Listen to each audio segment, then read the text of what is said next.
मानस जी नमस्कार, बताइए इस वक्त क्या चीज कर रहे हैं आप? हायर लेवल से निफ्टी थोड़ा सा और रिट्रेस होता हुआ बैंकिंग प्रेशर प्रोड्यूस कर रहा है आपकी स्क्रीन पर। Let's bring Kotak Mahindra bank at almost day लो और स्टेट बैंक ऑफ इंडिया।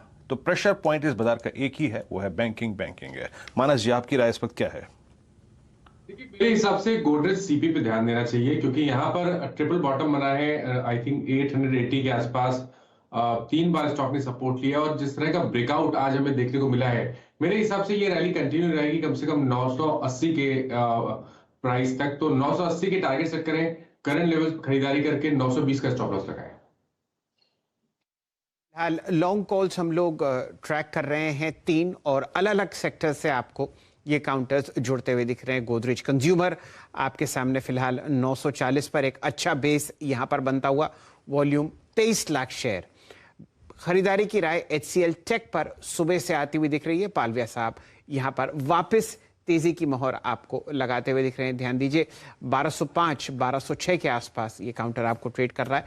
और एक लॉन्ग कॉल गाबा साहब की तरफ एग्रोकेमिकल्स जायंट UPL पर आती हुई दिख रही है। वीरेंद्र जी, आप ध्यान डलवाना चाह रहे थे कोलगेट, माफ कीजिए, कोटक महिंद्रा बैंक पर।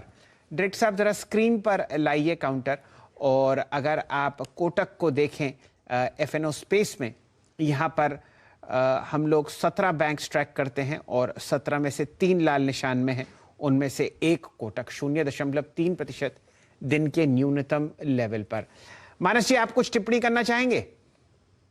देखिए, पैटर्न तो निगेटिव लगता है और यहाँ पर लगातार हमने गिरावट देखी है। कल भी पुल बैक में स्टॉक ने पार्टिसिपेट नहीं किया और आज भी जो कल के हाइस थे उसको ब्रीच नहीं करके अब यहाँ पर सेलिंग प्रेशर बन रहा है।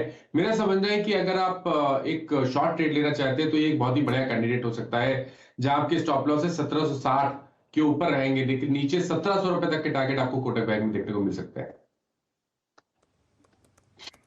कोटक महिंद्रा बैंक, एक काम कीजिए और इसी पर एक कोई पुट लेके आइए, और वाजिब ये रहेगा कि आप पुट ऑप्शंस के जरिए खेले। देखिए बाजार में डाइवर्जेंस था आज। रिलायंस में स्ट्रेंथ थी, IT में स्ट्रेंथ थी, मेटल्स में शॉर्ट कवरिंग थी, उसने निफ्टी को एक पुश दिया, लेकिन निफ्टी बैंक बिल्कुल शांत रहा, अपने कॉल राइटर्स के जोन को ट्रैप ही नहीं कर पाया। कोई पुट ऑप्शन रखिए, काम करिए, 1700 की पुट लेके आइएगा कोटक की। मानस, कोटक की पुट अगर मैं 1700 की देखूं तो ये, एक सेकेंड, कोटक कितना रेट करी डॉक्टर साहब? डॉट पुट 1700 की ट्रेड कर रही है, अप्रोक्सीमेटली 50 के आसपास है, नहीं 1740 पे ट्रेड कर रही है। आपकी राय क्या रहेगी? मैं जब एक्सपायरी आने वाली होती है वीरेंद्र जी, तो मैं प्रेफर करता हूं कि एट द मनी पे ट्रेड रखूं तो वो बेहतर रहता है। तो कोटक महिंद्रा बैंक में अगर आप पुट ऑप्शन के थ्रू ट्रेड करना चाहते हैं तो मेरे हिसाब से तो 1740 का जो पुट ऑप्शन है, at the money put option है, 32 रुपए का ट्रेड कर रहा है। यहां पर खरीदारी करिए 24 रुपए के स्टॉप लॉस के साथ और 50 रुपए तक के टारगेट आपको देखने को मिल सकते हैं। ओके, 50 तक अगर आप देखें, 32-50 पे ट्रेड कर रही है ये पुट ऑप्शन, और आपकी स्क्रीन पर आप देखें तो प्रेशर पॉइंट इस वक्त कोटक महिंद्रा बैंक बना हुआ है। शैल जी, बजाज फाइनेंस एक और स्टॉक जो कि इस वक्त प्रेशर पॉइंट बना हुआ है। सुबह इसने पुल बैक देने की कोशिश करी, लेकिन अब कल के अपने अगर आप देखें जो क्लोजिंग पॉइंट है उसके नीचे ट्रेवल करता हुआ। खैर, एक काम करते हैं, जरा यहाँ पर इस पर एक हल्का सा व्यू लेते हैं और उसके बाद हमारे एक मेहमान फंडामेंटल विशेषज्ञ श्री मयूरेश जी जुड़ चुके हैं। आपकी राय इस स्टॉक पे क्या होगी इस वक्त? राजेश पालविया जी, बजाज फाइनेंस लग रहा है कि ये फिर रिविजिट की तैयारी कर रहा है अपना 200 day exponential moving average, entire NBFC space in pressure.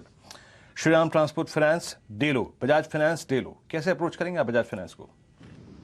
तो बिल्कुल वीरेंद्र जी, देखिए बैंकिंग फाइनेंशियल में एक पुल बैक का ट्रेड जरूर मिला, लेकिन हायर साइड पे सप्लाई वापस बनते हुए दिख रहा है। और बजाज फाइनेंस में हमने पिछले दिनों में जो गिरावट देखी, उसने अपना एक इम्पॉर्टेंट लेवल था जो कि करीब था 6700 के आसपास का, वो लेवल को तोड़ के उसके नीचे ही ट्रेड कर रहा है। आज के पुल बैक में भी वो लेवल के ऊपर सस्टेन करने में कामयाब नहीं रहा है। तो हमें लगता है 6700 का लेवल जब तक बजाज फाइनेंस हायर साइड पे क्लोजिंग बेसिस पे इसको होल्ड नहीं करता है, प्रेशर यहाँ पे बना हुआ रहेगा। हमें लगता है लोअर साइड पे इसमें जो टारगेट आना चाहिए वापस, इसमें 6530 6500 तक के लोअर साइड के टारगेट आते हुए दिख सकते हैं।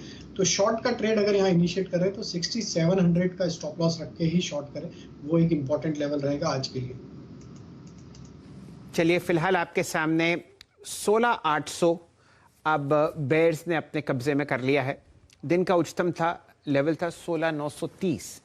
तो लगभग 130 पॉइंट हम लोग उच्चतम लेवल से फिलहाल रिट्रेस करते हुए दिख रहे हैं।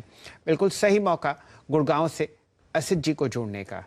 नमस्कार बरन साहब, बताइए कोई बढ़िया ट्रेड और आपकी रणनीति। फिलहाल निफ्टी पर हम लोगों ने एक अच्छा बाउंस देखा है, लेकिन जो दिन का उच्चतम लेवल था वो बुल्स ने वापस किया बेयर्स को। रणनीति निफ्टी पर और एक बढ़िया conviction trade. Good afternoon sir. I think अगर जिस हिसाब से निफ्टी में थोड़ा रिट्रेसमेंट आया हुआ है, it is all fine, but position में मुझे लगता है कि Nifty might not be able to cross 17,050। मुझे लगता है कि उसके लेवल के ऊपर definitely we will be more bullish, but not that कि we need to short Nifty और Bank Nifty at this point of time. Bank Nifty अगर 35,100 के ऊपर ट्रेड करता है, क्लोज देता है, I think that will be definitely good momentum to carry in the upside. But positionally, I still think I'm not convinced about this up rally that we are seeing today. मुझे अभी भी लग रहा है कि Nifty में 16,300-400 का level खुला है पोजिशनली, बट अगर हम ये क्लोज देते हैं 17,000 के ऊपर, it will be quite nice. मैं फिलहाल अभी के लिए मैं श्रीराम ट्रांसपोर्ट फाइनेंस में शॉर्ट जाना चाहूंगा विद इमीडिएटली नहीं जाके थोड़ा बाउंस में आ गया तो शॉर्ट जाना बेटर रहेगा। 1195 का स्टॉप लॉस रहेगा for a target of around 1150। मुझे लगता है कि एनबीएफसी एंड फाइनेंस कंपनीज में थोड़ा सेल ऑफ देखने को मिल रहा है, जैसे कि बजाज फाइनेंस, एचडीएफसी, तो ये सारे काउंटर्स थोड़ा वीक है, तो श्रीराम ट्रांसपोर्ट में शॉर्ट जाना चाहेंगे। सुबह से वीरेन जी यहाँ पर मूड माहौल श्रीराम ट्रांसपोर्ट पर बहुत ही मायूस है। इस काउंटर ने आपको लाल निशान दिखाया और अब 1180 आपके सामने जो प्राइस है ये बिल्कुल ट्रेड करता हुआ दिखेगा आपको 1 जनवरी के न्यूनतम लेवल पर। कॉर्पोरेट डेवलपमेंट्स जो यहाँ पर हुए हैं मर्जर रिलेटेड, वो बाज़ार को भाते हुए नहीं दिखे। और एक इंटरेस्टिंग आंकड़ा मैं ये देखना चाहता हूँ कि दिसंबर की एक्सपायरी में श्रीराम ट्रांसपोर्ट फाइनेंस में एफएनओ में कितनी पिटाई हुई है। पिछले 6 दिन से तो आप यहाँ पर लाल निशान देख ही रहे हैं, और अगर आप इस एफएनओ एक्सपायरी का दायरा देखें तो आपको Shriram Transport finance worst performing stock दिखेगा 25% नीचे, फिलहाल 1175। मयूरेश जोशी साहब का स्वागत करेंगे।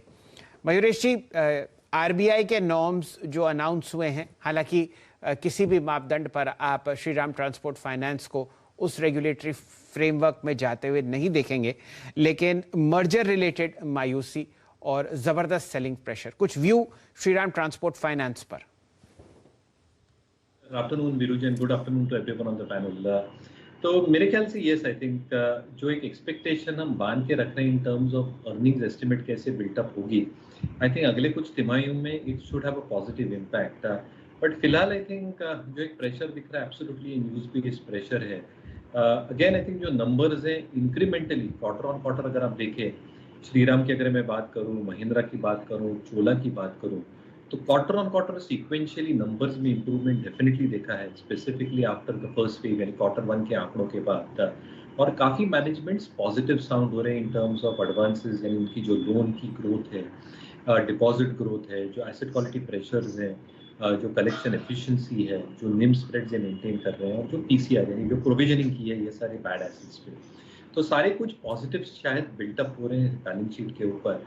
हालांकि आई थिंक ये news based item I think इस पे थोड़ी भारी पड़ रही है, as well as I think जो नई डायरेक्टिव शायद आरबीआई की आई है एनबीएफसीज के ऊपर, एक जो रेगुलेटरी फ्रेमवर्क आता है, जैसे मैंने आई थिंक पिछले हफ्ते भी शो में कहा था, शायद वैसा हो तो आई थिंक जिनके एनपीएज जो काफ़ी एनबीएफसीज के थोड़े हायर साइड पे है, शायद प्रोविजनिंग एक्सेलरेट करनी पड़े ये क्वार्टर और अगले क्वार्टर। अगर प्रोविजनिंग एक्सेलरेट करनी पड़ती है to get your NPAs down to manageable levels below the RBI threshold, कहीं ना कहीं वो प्रॉफिटेबिलिटी पे इम्पैक्ट जरूर लाता है और रिलेटेड अर्निंग्स पे पूरे कंसोलिडेटेड फाइनेंशियल ईयर के। तो मुझे लगता है आई थिंक काफ़ी इफ्स एंड बट्स हैं एनबीएफसी स्पेस में eight this point of time. Shriram के लिए